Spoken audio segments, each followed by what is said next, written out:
गया है। प्रार्थना करते उनके हर एक जरूरत को आप पूरा कीजिएगा और आपका सुख शांति, आपकी चंगाई, आपकी सुरक्षा उनके जीवन में मांगते खुदावंत यीशु। और प्रभु परमेश्वर आपके नाम को महिमा देते, आपके नाम को जलाल देते। आज जैसे आपके चरणों में हम आए खुदावंत यीशु, हम प्रार्थना करते खुदावंत यीशु आपकी दया के लिए, आपके अनुग्रह के लिए। और हम प्रार्थना करते खुदावंत यीशु, धन्यवाद देते खुदावंत यीशु आपकी दया के लिए, आपके अनुग्रह के लिए धन्यवाद देते। आने वाला समय आपके हाथ में देते हुए यीशु मसीह के नाम से आमेन आमेन हालेलुया। इस समय हम वचन में देखेंगे और वचन में हम देखते हैं मत्ती की किताब 11वां अध्याय 28 वचन कहता है। देखो, ये परमेश्वर का जो वचन है ना, वो सत्य है। ये जो भी वचन में लिखा है परमेश्वर की आत्मा के द्वारा लिखा गया है। आमेन। उसके वचन जो है प्रभु के आत्मा और जीवन है। यीशु मसीह ने कहा स्वर्ग और पृथ्वी दोनों टल जाएगी, पर परमेश्वर के वचन में से उसके एक भी वचन टल नहीं सकते, वो अटल है। और जो कोई उसके वचन की ओर मन लगाता है उसका कल्याण होता है, और जो प्रभु पर भरोसा रखता है वो धन्य होता है। आमेन। तो मत्ती 11 के 28 वचन में यीशु मसीह ने कहा, हे बोझ से दबे हुए लोगों, हे परिश्रम करने वाले लोगों, सब मेरे पास आओ, मैं तुम्हें विश्राम दूंगा। आमीन हालेलुया। क्या कहते हैं प्रभु? हे बोझ से दबे हुए लोगों, हे परिश्रम करने वाले लोगों, सब मेरे पास आओ, मैं तुम्हें विश्राम दूंगा। आमीन। ऐसा कोई नहीं कह सकता, पर यीशु मसीह वो कहते हैं। हालेलुया। वो कहते हैं मैं अपनी शांति तुम्हें देता हूँ। मत्ती यूहन्ना 14:27 में यीशु मसीह कहते हैं मैं अपनी शांति तुम्हें देता हूँ, जैसा संसार देता वैसा मैं नहीं देता, और इसलिए तुम्हारा मन व्याकुल ना हो और ना डरे। हालेलुया।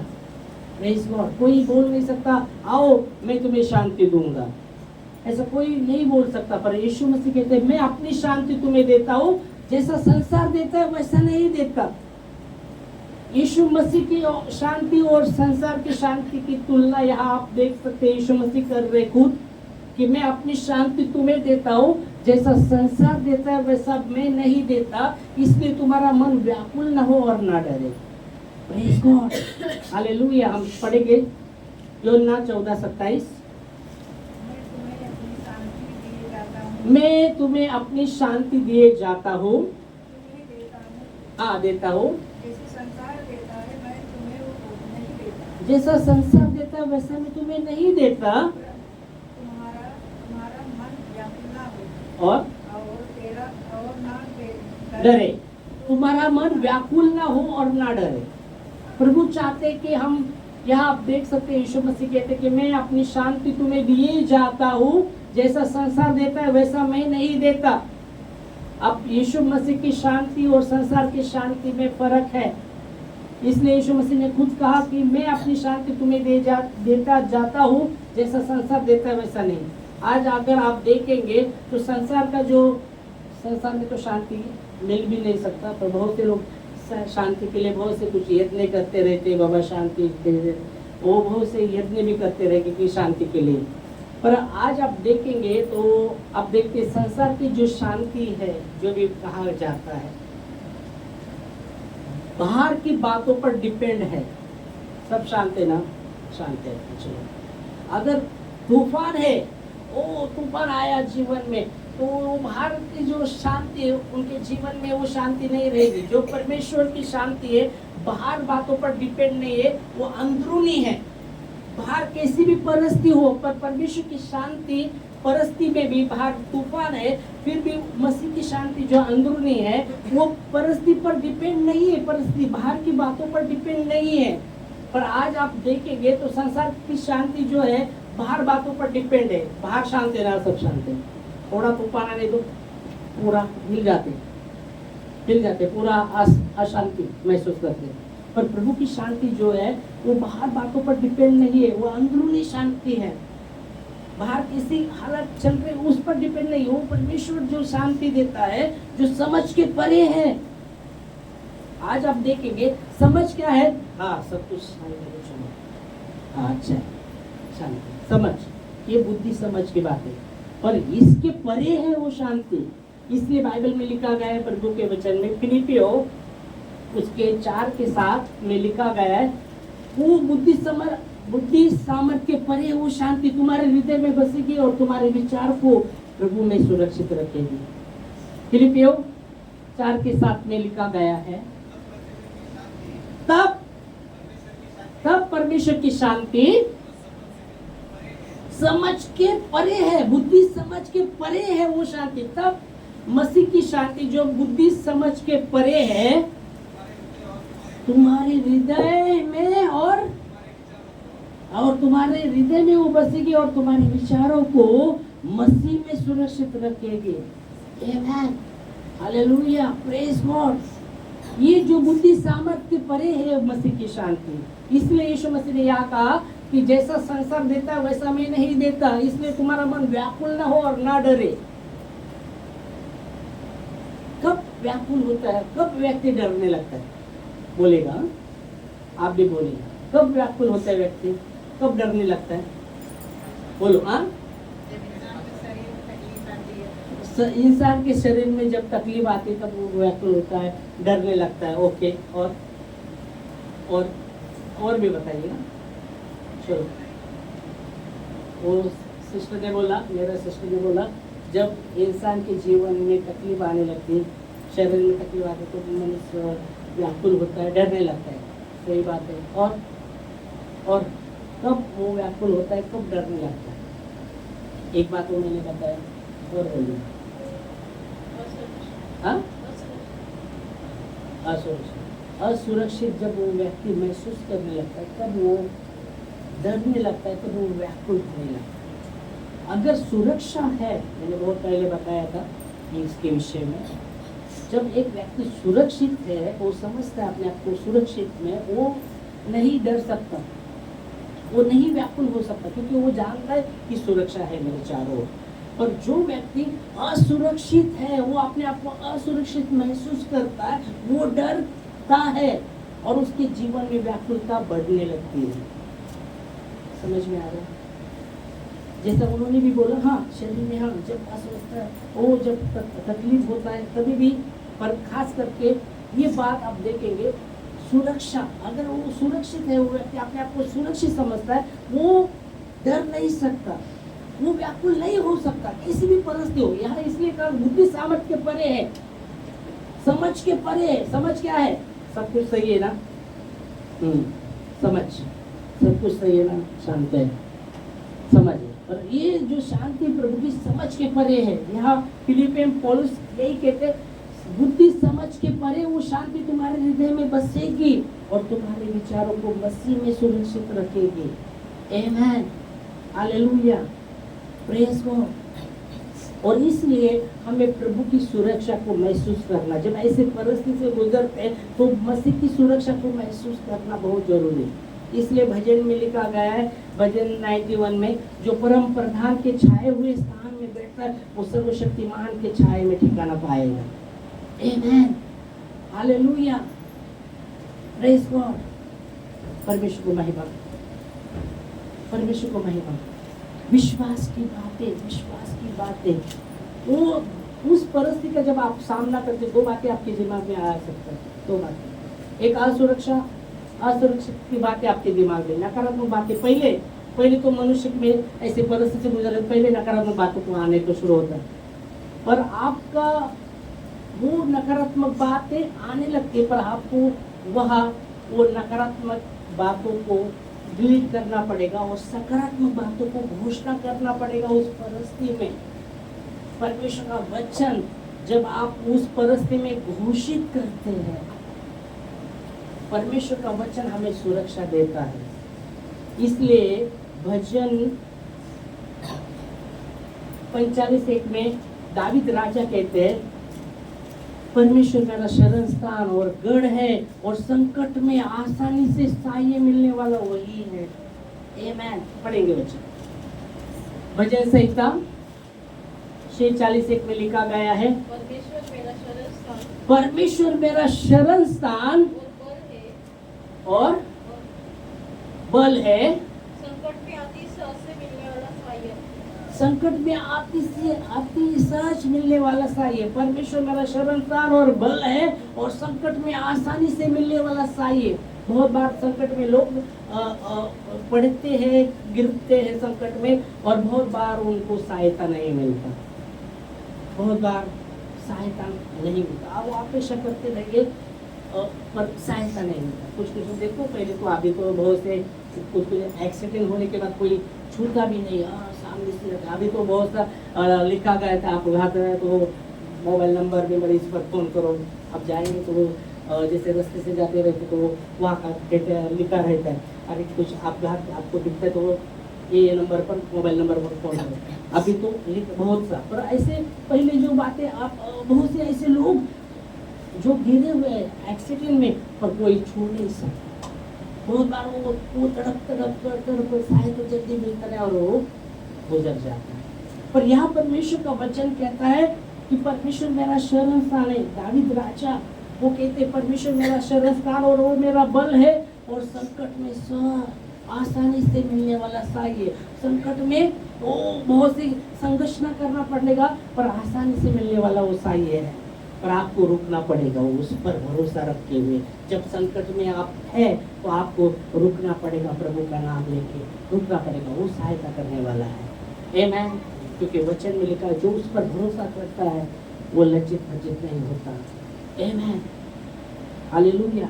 जो प्रभु ऐसे परिस्थिति में जब वो व्यक्ति है और जो प्रभु का नाम लेता है, और वो क्या करता है, वचन कहता है, जो प्रभु का नाम लेके उसके प्रति, मराठी मध्ये लिहिलं आहे, जो देवाचं नाव घेऊन धावा करतो तो तारला जाईल। आमीन। रोमियो 10:13 में लिखा गया है, जो प्रभु का नाम लेकर पुकारता है वो उद्धार पाता है। ऐसे परिस्थिति के विषय में हम देखते हैं, वाचूया। रोमियो 10:13 में लिखा है, नाम लेने वालों के लिए उद्धार है। कौन सा पढ़ रहे हैं? कोई प्रभु का नाम लेगा हाँ, उद्धार पाएगा। वो उद्धार पाएगा। मराठी मध्ये लिहिलंय, जो देव प्रभूचं नाव घेऊन धावा करतो तो तारला जाईल। Praise God. जो देवाचं नाव घेऊन धावा करतो, धावा काय, ऐसे परिस्थिति में उसको पुकारता है, ओ यीशु के प्रति वो लगातार उसके यत्न से उसको पुकारने लगता है, उसका नाम लेकर वो उद्धार पाएगा, वो उद्धार पाएगा। आमीन। और इसलिए यहाँ यीशु मसीह कहते हैं, यीशु मसीह कहते हैं कि वो शांति के विषय में बात करते हैं, क्योंकि वो वही व्यक्ति बात कर सकता है जिसके पास शांति है। और यीशु मसीह को कहा गया शांति का राजकुमार। उसकी शांति का अंत नहीं है, वो शांति का राजकुमार है, उसके पास शांति है। वही बोल सकता है कि आओ मैं तुम्हें शांति दूंगा। जिसके पास शांति नहीं है वो नहीं बोल सकता। पर प्रभु शांति का राजकुमार है, और वो कहता है कि हे बोझ से दबे हुए लोगों, हे परिश्रम करने वाले। उसने किसको आमंत्रित किया है? जो बोझ से दबे हुए हैं, क्योंकि बोझ लेके वो चल नहीं सकते, और बोझ से दबे हुए। बहुत बार हम बोझ लेके हम आगे बढ़ नहीं सकते, बढ़ सकते हैं बोझ लेके थोड़ा बार चल सकते, थोड़ा बार ओ बोझ आपको, आपकी रफ्तार को नहीं, आपकी रफ्तार नहीं बढ़ सकती। बोझ है आपके ऊपर, बोझ है, और वो बोझ से दबे आप तो आप आगे नहीं बढ़ सकते। वहाँ कहा गया, हे बोझ से दबे हुए लोगों, हे परिश्रम करने वाले, हो हे परिश्रम करो। बहुत बार हम परिश्रम करते रहते, अपेक्षा यही रहते जब हम परिश्रम करते हैं वो परिश्रम का फल हमें मिले। पर बहुत बार हम परिश्रम करते रहते और उसका फल मिलता नहीं। समझ में आया? बहुत बार हम परिश्रम करते रहते पर उसका फल नहीं मिलता। पर परमेश्वर का वचन कहता है, परमेश्वर का वचन कहता है 1 Corinthians 15:58 में लिखा गया है, हे प्रिय भाइयों, दूर और अटल हो जाओ और प्रभु के काम में सर्वदा बढ़ते जाओ, क्योंकि तुम प्रभु में जो भी परिश्रम करते हो वो व्यर्थ नहीं होगा। आमीन। पढ़ेंगे 1 Corinthians 15वां अध्याय और 58 वचन 58। इसलिए हे मेरे प्रिय भाइयों, यहाँ पौलुस कहते हैं इसलिए हे मेरे प्रिय भाइयों, दूर और अटल रहो। दूर और अटल हो जाओ। Praise God. किसमें दूर और अटल होना है? तुम्हारे काम हाथ पाँव कांपते नहीं रहना चाहिए। हेलो, परस्ती आया तो हाथ पाँव कांपते नहीं रहे, परस्ती आया तो। पर क्या है वो कहते हैं ऐसे परिस्थिति में दूर और अटल हो जाओ। आगे, और प्रभु के काम में सर्वदा बढ़ते जाओ, आप प्रभु के काम में सर्वदा बढ़ते जाओ, क्योंकि यह जानते हो कि तुम्हारा परिश्रम प्रभु में व्यर्थ नहीं। तुम्हारा परिश्रम जो भी प्रभु में तुम करेंगे वो व्यर्थ नहीं। प्रभु का नाम लेके आप जो भी करेंगे परिश्रम वो व्यर्थ नहीं जाएगा। आप खुद कर रहे परिश्रम, बहुत बार हम ये अपेक्षा से करते हैं उसका प्रतिफल हमें मिले, पर बहुत बार हम खुद करने की कोशिश करते हैं और हम उसका प्रतिफल हमको नहीं मिलता। पर वचन कहता है जब हम प्रभु में परिश्रम करते हैं, प्रभु का नाम लेके परिश्रम करते हैं, वो व्यर्थ नहीं होगा। हालेलुया। और इसलिए वो कहता है हे बोझ से दबे हुए लोगों, ये परिश्रम खुद परिश्रम कर रहे और उसका प्रतिफल आपको मिल रहा नहीं, तो कहता है हे बोझ से दबे हुए लोगों, ये परिश्रम खुद करने वाले लोगों, सब मेरे पास आओ, मैं तुम्हें विश्राम दूंगा, मैं तुम्हें शांति दूंगा। हालेलुया। इसलिए मैंने बोला परमेश्वर जो यीशु मसीह है वो शांति का राजकुमार है। इसलिए बाइबल में लिखा है, प्रभु का वचन कहता है 1 कोरिन्थियों 14 के 33 वचन में, परमेश्वर गड़बड़ी का नहीं पर शांति का परमेश्वर है। आमेन। पढ़ेंगे 1 कोरिन्थियों 14:33 वचन क्या कहता है? क्योंकि परमेश्वर गड़बड़ी का नहीं, जोर से। क्योंकि परमेश्वर गड़बड़ी का नहीं, परमेश्वर गड़बड़ी का नहीं, परंतु शांति का परमेश्वर। मतलब परमेश्वर गड़बड़ी का नहीं पर वो शांति का परमेश्वर है, और वही कह सकता है मैं तुम्हें शांति दूंगा। हालेलुया। Praise God. हमारे जीवन में जो भी गड़बड़ी हो सकती है वो गड़बड़ी को दूर करके वो शांति देगा। उसने कहा वो शांति देने वाला परमेश्वर है, और इसलिए वो सबको बुलाता है। उसने क्रिश्चियन लोग जात धर्म नहीं वो मानते, वो क्रिश्चियन लोगों को नहीं बुलाया। उसने बोला नहीं क्रिश्चियन लोग आओ, मैं तुम्हें क्या दूंगा, तुम्हारे बोझ को लूंगा। और उसने किसको बुलाया? हे बोझ से दबे हुए लोग, मतलब कोई भी धर्म का रहने, कोई भी जात का रहने दो, सबको बुलाता है वो। हे बोझ से दबे हुए लोगों, हे परिश्रम करने वाले लोगों, सब मेरे पास आओ, मैं तुम्हें शांति दूंगा। उसका अनुभव लो। जो बाइबल कहती है परमेश्वर का वचन कहता है उसको चक्कर देखो वो कैसा भला है, सच में जो भला है। भजन संहिता 34:8 में लिखा गया है चक्कर देखो यहोवा कैसा भला है। मराठी में लिहिले अनुभव घ्या देव किती चांगला आहे। आमेन। पढ़ो जल्दी। 34 के 8 वचन में परख कर देखो कि यहोवा कैसा भला है। हाँ, परख के देखो, चक्कर देखो कि यहोवा कैसा भला है। क्या ही धन्य है वो पुरुष, क्या ही धन्य है वो पुरुष, जो उसकी शरण लेता है। ओ क्या ही धन्य है वो पुरुष जो उसकी शरण लेता है। इसलिए लिखा है चक्कर देखो, परख कर देखो कि यहोवा कैसा भला है, और क्या ही धन्य है वो पुरुष जो उसका शरण लेता है, वो शांति को पाएगा। उसके जीवन से हर एक गड़बड़ी को परमेश्वर दूर करके उसके जीवन में शांति देगा। चक्कर देखो। आमेन। जब तक आप चक्कर नहीं देखना, आपने सब्जी बनाया और आप बोलते हो ओ बहुत ही अच्छा है, मेरे को बोलते बहुत ही अच्छा मैंने बनाया है, मैं जब तक चखूंगा नहीं पता नहीं चलेगा वो कैसा है ना। मुझे चखना पड़ेगा। आप तो बोल रहे हो बहुत अच्छा है, बहुत अच्छा है, मैंने बनाया बहुत अच्छा है, जब तक मैं चखूंगा नहीं पता नहीं चलेगा कि सचमुच अच्छा है क्या नहीं। पर परमेश्वर का वचन ऐसा ही कहता है कि चख कर देखो कि होगा कैसा भला है, सचमुच वो भला है। आमेन। क्योंकि मैं बहुत साल के पहले मैं खुद बोलता था एक क्रिश्चियन का परमेश्वर है, हमारा केवल परमेश्वर, ये तो बाहर गांव का परमेश्वर है, खुद बोलता था और कितना तो बार नकारा था। पर परमेश्वर का प्रेम देखता कि वो कभी नकारता नहीं, उसका प्रेम वो अद्भुत है, आगापे है, उसका प्रेम आगापे है। एक बार उसको चखेंगे वो आपको कभी नहीं छोड़ेगा। Praise God. कभी नहीं भूलेगा। Praise God. उसने आप ही का मैं तुम्हें कभी नहीं भूलूंगा, कभी नहीं ठुकराऊंगा। कभी नहीं छोड़ूंगा। आमीन। उसके चरण में, उसके शरण में, उसके शरण में देखो वो कैसा अपने जीवन में कार्य करता है। आमीन। इस समय हम खड़े हुए प्रार्थना में। Praise God. परमेश्वर को महिमा। धन्यवाद देते खुदा आपके वचनों के लिए। आपके वचन में लिखा गया है, चख कर देखो कि यहोवा कैसा भला है। आमीन।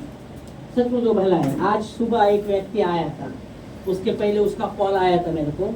वो आखिरी ऐसे निर्णय पर था आत्महत्या करने का। आत्महत्या करने का निर्णय उसने ले लिया था। किसी ने बोल दिया अरे ऐसा ऐसा है, उधर जा तू।